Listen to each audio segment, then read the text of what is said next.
여러분, 왕이 되려면 어떻게 해야 될까요? 왕의 아들로 태어나야 되겠죠? 그것도 첫째 아들이면 가장 유리하겠죠? 그런데 이건 대대손손 같은 땅에서 농사를 짓고 사는 농경민들의 전통이에요. 왕이 되면 다른 형제들, 그러니까 왕자들의 생명을 끊는 게 나라의 법이었던 나라, 진짜로 형제를 죽이는 게 법이었던 나라가 있다면 어떨까요? 오스만 제국이 오늘의 주인공입니다. 오스만 제국은 튀르크인이 세운 나라입니다. 터키라는 나라 이름도 여기서 왔죠. 튀르크인은 중앙아시아 초원에 뿌리를 둔 유목민이었죠. 유목민은 가축들을 이끌고 초원을 떠돌아다니면서 살잖아요. 그래서 상속 방법이 조금 달랐어요. 예를 들면 이런 방법이 있죠. 첫째가 성인이 되거나 결혼을 하면 아버지의 가축 일부를 상속받아서 집을 떠나요. 새로운 목초지를 찾아서 자기 가족을 꾸리고 살아가는 거죠. 이렇게 둘째, 셋째, 넷째가 차례로 떠나면 결국 가장 마지막에 남는 아들이 아버지의 남은 재산을 상속하는 거예요.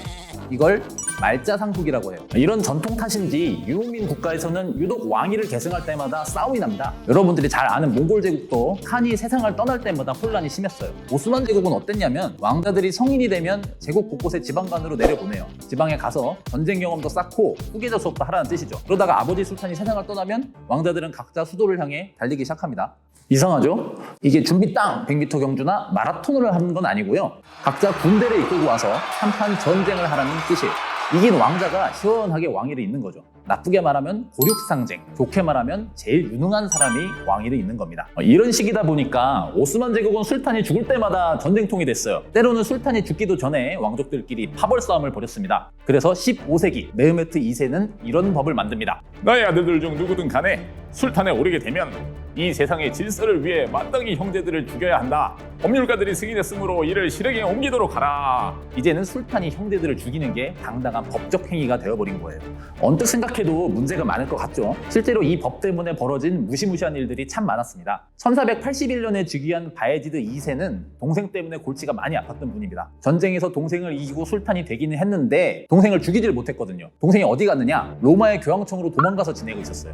술탄은 아예 교황청에 매년 돈까지 내면서 죽이지는 않아도 되니까 돌아오지만 못하게 해달라, 이렇게 부탁을 했대요. 바예지드 2세는 자기처럼 자기 아들들도 형제끼리 싸울까봐 걱정이 됐나 봐요. 그래서 큰아들 아흐메트는 일부러 가까운 곳에 두고 작은 아들 셀림은 제국 북방의 먼 곳으로 보내요. 큰아들한테 왕위를 물려주겠다는 뜻이죠. 그런데 셀림이 북쪽으로 쫓겨나면서 이렇게 보니까 영 마음에 안 드는 거예요. 그래서 수도 이스탄불로 쳐들어옵니다. 아버지를 폐위시키고 자기가 술탄 자리에 올라요. 형이 당연히 반발했겠죠. 그러자 전쟁을 벌여서 잡아 죽입니다. 으스스하죠. 그래서 셀림의 별명이 뭐냐면 비정한 자입니다. 셀림의 아들은 오스만 제국 최고의 술탄으로 불리는 슐레이만 대제거든요. 그런데 이 슐레이만 대제가 딱 하나 잘못했다고 하는 게 뭐냐? 후계자 문제입니다. 원래는 큰아들인 무스타파가 다음 술탄 자리를 잇기로 되어 있었는데 이 무스타파가 전쟁도 잘하고 똑똑해서 모두들 존경했나 봐요. 근데 너무 잘났는지 주변에서 가만두질 않습니다. 특히 슐레이만이 가장 좋아했던 왕비 휘렘이 자기 아들을 왕으로 만들려고 반란죄를 뒤집어 씌웠대요. 여기에 넘어가서 슐레이만은 무스타파를 죽입니다. 그것도 어느 날 전장으로 불러내더니 인사하는 게 마음에 안 든다면서 고아들을 시켜서 목을 졸라서 죽였대요. 그렇게 큰아들이 죽고 휘렘의 아들 둘이 남았어요. 이 둘도 서로 전쟁을 벌였고 그 결과 둘째가 이겨서 슐레이만의 후계자가 됩니다. 그리고 첫째랑 그 아이들 4명까지 모두 처형되죠. 그것도 첫째 아들이 살아보겠다고 이웃나라 페르시아까지 도망갔는데 슐레이만이 굳이 사람을 보내서 온 가족을 처형했다고 하네요. 1595년에 즉위한 술탄 메흐메트 3세는 술탄이 되자마자 19명이나 되는 형제를 모두 죽였습니다. 이런 일은 조용히 해야 되니까 불필요한 말을 떠벌리지 않을 믿음직한 농아 처형자들을 시켜서 비단 손수건으로 목을 졸라 죽였대요. 이 중에는 아직 젖도 떼지 않은 갓난 아이들도 있었다고 합니다.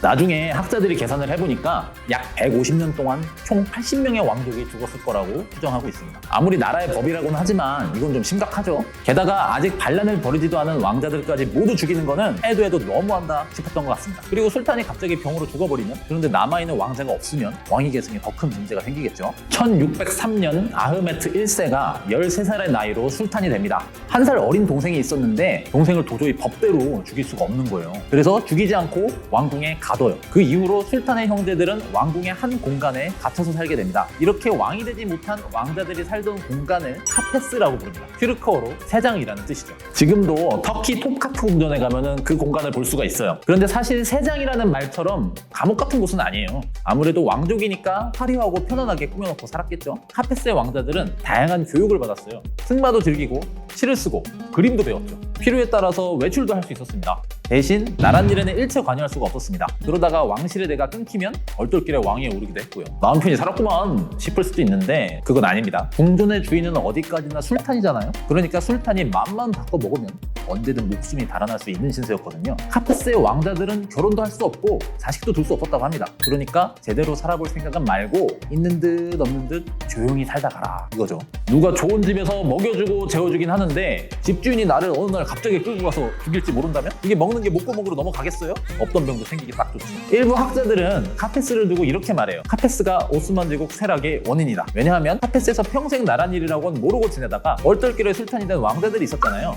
그 사람들이 나란 일을 제대로 할 수 있었을까요? 모르는 거 투성이니까 고위 관리들한테 휘둘리고 나라 꼴은 엉망이 되기 쉬웠겠죠. 그래도 카페스는 오스만 제국이 문을 닫는 1922년까지 유지됩니다. 제국의 마지막 술탄 메흐메트 6세도 카페스에서 지내다가 56살이 되어서야 왕위에 오른 분이었죠. 여기까지 얘기 들으면 오스만 제국 너무했구나 싶으신가요? 그런데 왕이 되지 못하는 왕족들의 신세는 세계 어느 나라에서나 처량했어요. 멀리 갈 것도 없이 조선의 왕족들도 과거도 볼 수 없고 관직에 나갈 수도 없었거든요. 이럴 때 보면 귀하게 태어난다고 꼭 좋은 것도 아니구나 싶습니다.